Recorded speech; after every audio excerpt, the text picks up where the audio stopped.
Salut à tous, c'est Monux pour la deuxième partie de la vidéo de présentation des jeux sur PlayStation Vita. Donc comme je vous l'ai dit dans cette vidéo, je vais vous parler du dématérialisé. Donc comme je vous ai expliqué à la fin de la dernière vidéo, j'ai acheté un jeu sur le PSN japonais parce que pour le moment il n'y a que lui d'ouvert ainsi que le store hongkongais et taïwanais je crois, mais moi je me suis fait un compte Jap. Donc voilà, donc je vais vous présenter un peu comment ça se passe, comment on fait pour télécharger. Je ne vais pas télécharger le jeu parce que je l'ai déjà téléchargé, mais je vais vous présenter un peu comment ça se passe. Je vais vous présenter aussi forcément le jeu, vous montrer un peu les graphismes, vous donner mes impressions. Je viens juste de le commencer ce jeu-là, donc je ne pourrai pas vous donner des grandes impressions non plus, mais j'espère que ça va vous plaire ou pas. Au moins vous saurez à quoi vous attendre. Je vais vous présenter aussi un petit peu les trophées, c'est très rapide, hein. Et puis comment ça se passe aussi pour les amis. Donc voilà. Donc tout d'abord, je vais vous montrer sur le store. Hop, on va aller sur le store. Démarrer. Tac.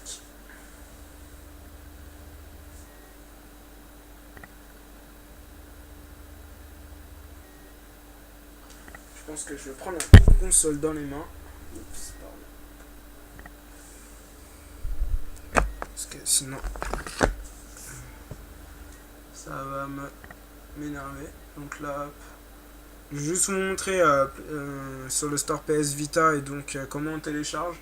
Parce que je vous ferai une vidéo si vous le voulez sur la présentation plus approfondie du PlayStation Store. Donc hop, on va aller sur PS Vita. Sur le téléchargement des jeux qui est le premier choix. Et là, vous allez avoir tous les jeux. Les jeux sont moins chers à télécharger qu'un format physique, ce qui est bien normal. Donc là, avec les prix, ça va de 500 yens pour le moment, vu que c'est le store japonais, l'équivalent de 5 euros, à des prix un peu plus chers comme Formula One 2011 qui est à 5550 yens. Enfin voilà. Donc là, vous allez trouver tous les jeux que vous allez pouvoir télécharger. Hop. Je vais vous montrer le jeu que j'ai acheté. Lord of Apocalypse. Donc voilà. Donc ça se présente comme ça. Là, vous voyez la petite icône rouge à gauche du prix. Ça indique que le jeu a déjà été acheté. Donc voilà. Donc si je veux le télécharger, j'ai à cliquer ici sur l'icône orange. Merci de patienter. Normalement, il va me dire, devrait me dire que je l'ai déjà téléchargé, que c'est déjà sur ma carte mémoire, donc que j'ai pas à télécharger. Ah non, il veut bien le télécharger. Ah voilà. Donc là, ça vous présente comment ça se passe. Donc là, comme vous avez pu le voir, le jeu est passé en haut à droite. Il a disparu, mais là, vous allez, en fait, ça nous explique qu'après sur le live area, donc sur l'écran d'accueil, il va y avoir sur le coin en haut à droite ici, il va y avoir ceci qui indique les notifications. Donc on va aller voir ça tout de suite. Hop. Alors voilà. Là vous voyez en haut à droite, on clique dessus. Là il y a toutes les activités. Si on fait plus, on arrive directement sur toutes les activités. Donc là je vais couper parce que j'ai déjà téléchargé le jeu, je vais pas télécharger deux fois, ça n'a aucun intérêt. Oui. Voilà. Et on va aller directement sur le jeu qui est là. Tac. Donc là, comme je vous l'ai dit dans la vidéo précédente, hein, activité internet, manuel, mise à jour. Tiens, j'ai une nouvelle mise à jour. Qu'est-ce qui se passe? J'ai gagné un trophée. Ok, c'était il y a 5 heures, merci de me dire maintenant. Donc voilà, hein, les mêmes actualités. Apparemment, j'ai aucun de mes amis qui joue à Lord of Apocalypse. Voilà, hop, on va lancer le jeu. Vous présenter un peu et vous allez pouvoir décidez par vous-même s'il y a beaucoup de temps de chargement, parce qu'apparemment il y a plus de temps de chargement sur format dématérialisé que sur format cartouche. Moi pour ma part je trouve que c'est relativement rapide. Je vais télécharger Square-Enix. Par contre, attention, ne vous attendez pas à des graphismes de fou. Parce que graphiquement, c'est pas... c'est bien. C'est bien. Mais c'est... ça... y a pas de quoi casser 3 pattes à un canard, quoi, sincèrement. Donc là, hop, ça c'est nouveau jeu, chargé. Ça après, je sais pas, j'ai pas regardé, mais ça je sais que c'est nouveau et chargé. S'il y a des amis qui parlent japonais ici, vous allez pouvoir comprendre. Vous allez me dire ce que c'est. Hop. Là, vous avez plusieurs slots pour sauvegarder, donc pouvoir avoir plusieurs personnages. Ça, c'est le mien. Un peu moche, hein, je vous l'accorde, mais bon. Je choisis pas vraiment, c'est de la couleur de ses vêtements. Ni des armes. Donc il y a quand même un peu de chargement, hein, quand même. Ça, c'est vraiment embêtant. Hop. Donc c'est très très RPG japonais. Hein. C'est beau quand même. Enfin, je trouve ça quand même relativement beau. On ne voit pas trop parce que là, forcément, c'est pris d'une caméra. Si vous voulez des captures d'écran, vous pouvez me le demander. Je me ferai un plaisir de vous les poster sur mon blog. Ou demander à Cupertino. Ce sera un plaisir de répondre à vos questions. Hop, là, on va aller voir une mission. Enfin, on va reprendre une mission. Voilà. Je vais dire modèle. Alors, hop. Donc, vous avez le choix des missions.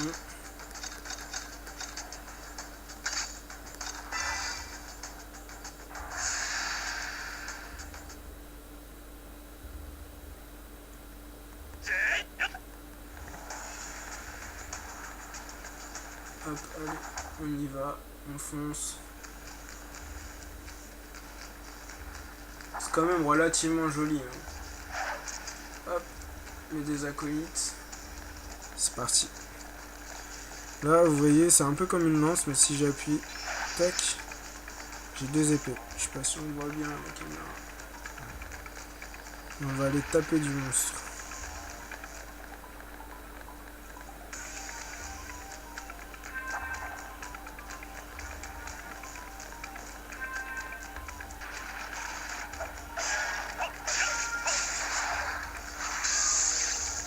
On peut loquer les adversaires en restant appuyé sur la gâchette de gauche.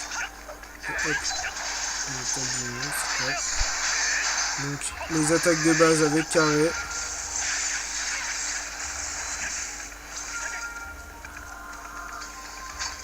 Les super attaques avec triangle. La magie, donc les boules de feu avec rond. Forcément ça lui fait rien parce que c'est un monstre de feu. Et après il y a des enchaînements.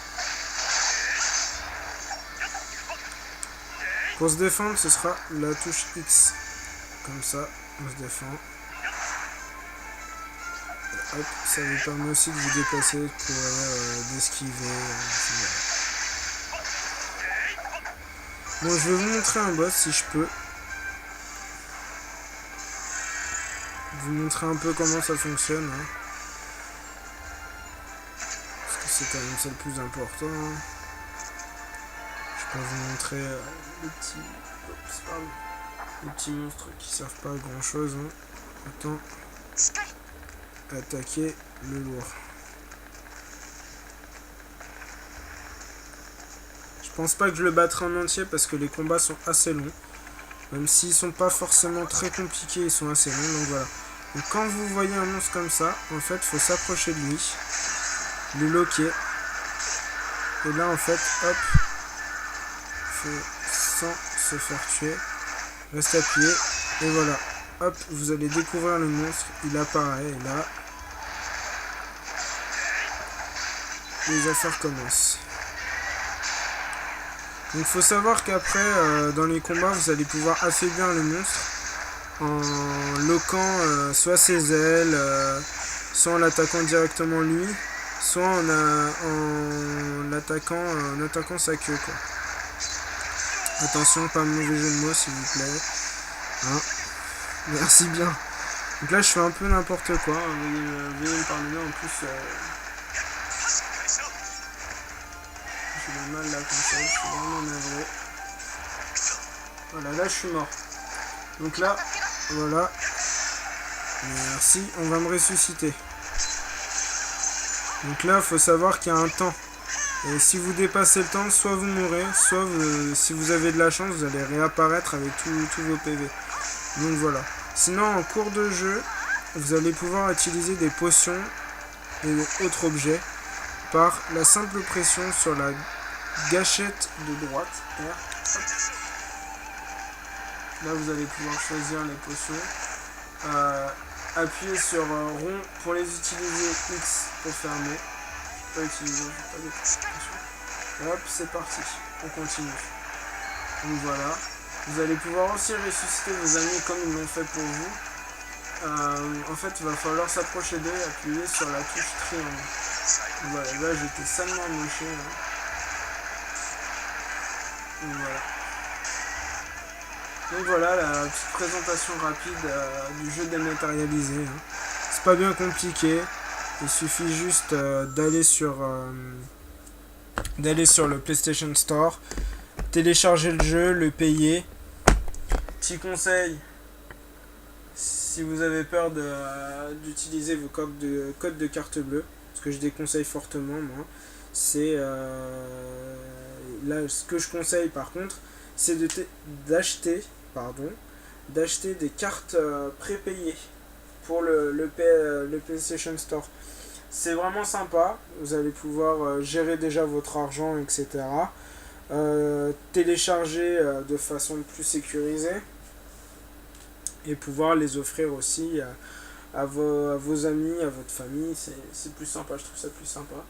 Donc voilà, allez sur le store, mettre de l'argent, télécharger, ça s'installe directement sur la mémoristique, enfin la carte mémoire, et donc sur votre console, vous lancez et hop, que du bonheur. Donc c'est vraiment sympa. Le seul petit problème, c'est que vous pouvez pas les revendre. Donc ça, vous êtes obligé de les garder. Et il n'y a pas le petit plaisir d'avoir la jaquette, parce que bon, c'est quand même sympa d'avoir une jaquette. Hein. Moi j'aime bien afficher tous les jeux que j'ai. Ça, c'est propre à chacun.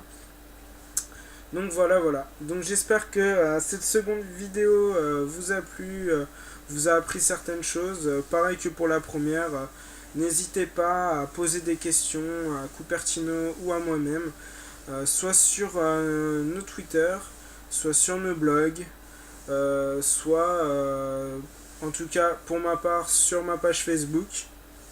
Donc voilà. Donc je vous remercie d'avoir regardé cette vidéo.